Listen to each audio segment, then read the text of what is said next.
औरंगजेब के बाद modern history पढ़ेंगे, जिसमें सबसे पहले मुगल साम्राज्य का पतन के बारे में जानेंगे। उस उत्तरवर्ती मुगल शासक के बारे में जानेंगे। मुगल का जो पतन हुआ उसके क्या क्या कारण रहे हैं, उनमें से औरंगजेब का उत्तराधिकारी की अयोग्यता। औरंगजेब के जितने भी उत्तराधिकारी हुए वो सारे के सारे अयोग्य निकले। विदेशी आक्रमण और मुगल वंशों में मुगल वंशों में नादिर शाह और अहमद शाह अब्दाली का आक्रमण। दोनों ने यहाँ पर मुगल भवन में बहुत सारा लूटपाट किया था। मुगल दरबार ग्रुप में बंटने लगा। मराठा शक्ति का उत्कर्ष होने लगा। यूरोपीय शक्ति भी धीरे धीरे भारत में अपना विकास कर रही थी। उस टाइम राष्ट्रीयता का अभाव था। औरंगजेब द्वारा लागू की गई धार्मिक और आर्थिक नीति भी इसके लिए जिम्मेदार था।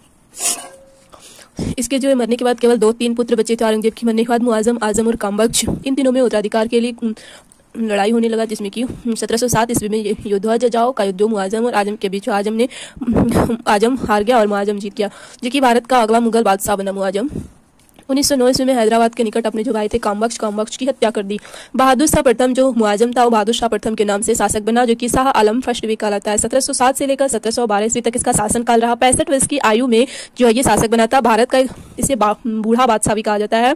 साहेब बेखबर के नाम से जाना जाता है, क्योंकि इसको अपने ही दरबार में क्या क्या हो रहा है इसे मालूम नहीं होता था। 1689 ईस्वी में शिवाजी के पुत्र संभाजी का जो पुत्र था साहू को कैद किया था, उसको इन्होंने बहादुर शाह प्रथम ने रिहा कर दिया। जजिया प्रतिबंधित किया। 1708 ईस्वी में मुगल गुरु गोविंद सिंह की मृत्यु हो गई और ये जो मराठा के साथ रिश्ते बेहतर बनाना चाहते थे ये खत्म हो गया। इससे तो इसकी मृत्यु हो गई, जिससे कि 1712 से में बंदा बहादुर के साथ इसे संघर्ष करना पड़ा बहादुर शाह प्रथम को, और इसी में बहादुर शाह प्रथम की मृत्यु हो गई। इसके 4 पुत्र थे, जहादर शाह, रफी उसान, रजी उसान, जहान शाह, जिसमें कि जहादर शाह जीत गया। उन्होंने अपने तीनों भाइयों को मरवा दिया, जिसमें कि इन सारी चीजों में इसकी मदद जुल्फिकार खान कर रहा था, जो कि असद खान का पुत्र था। तो असद खान कौन था? 31 साल तक ये वजीर रहा है औरंगजेब का।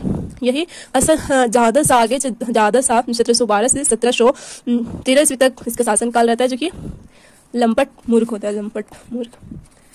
इसके बाद जहादर शाह के बारे में पढ़ेंगे। इसका वजीर कौन बना? जुल्फिकार खान। इसका वकील बना असद खान, औरंगजेब का वजीर। राजस्थान के शासक अजीत सिंह को इन्होंने महाराजा की उपाधि दी।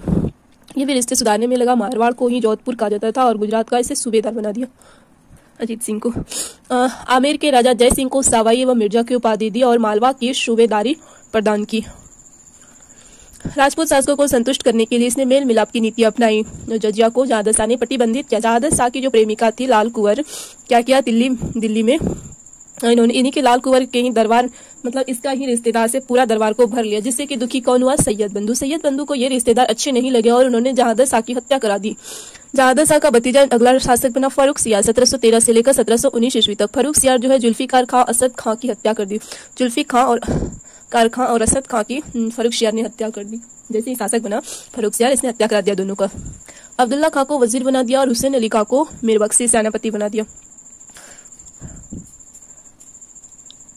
चिनकलेज खान दक्कन का सूबेदार बना दिया, जो कि निजाम उल मुल्क था। इसे 6 सूबे दे दिया गया। भरतपुर का शासक चूड़ामन जाट से सैयद बंधु ने मित्रता कर ली। अजीत सिंह ने जोधपुर शासक फर्रुख सियार के खिलाफ विद्रोह किया। जाकर हुसैन अली खान ने इसे शांत किया और अजीत सिंह की पुत्री का विवाह फर्रुख सियार से करा दिया गया। 1617 ईस्वी में फर्रुख सियार के द्वारा बंदा बहादुर को कैद कर हत्या करा दिया। सिखों में संघर्ष समाप्त हो गया। इसको बंदा बहादुर का फर्रुख सियार ने हत्या करा दिया, तो अब सिख से संघर्ष समाप्त हो गया। 1717 ईस्वी में फर्रुख सियार ने अंग्रेजों को एक स्वर्णिम फरमान दिया। इसका कारण था कि फर्रुख सियार के पैर में फोड़ा हो गया था, जिसे डॉक्टर विलियम हैमिल्टन ने पेट्रोलियम जेली छिड़ककर ठीक कर दिया। खुश होकर फर्रुख सियार ने बंगाल में करमुक्त व्यापार का अधिकार दिया, जिसे कि अंग्रेज ने मैग्ना कार्टा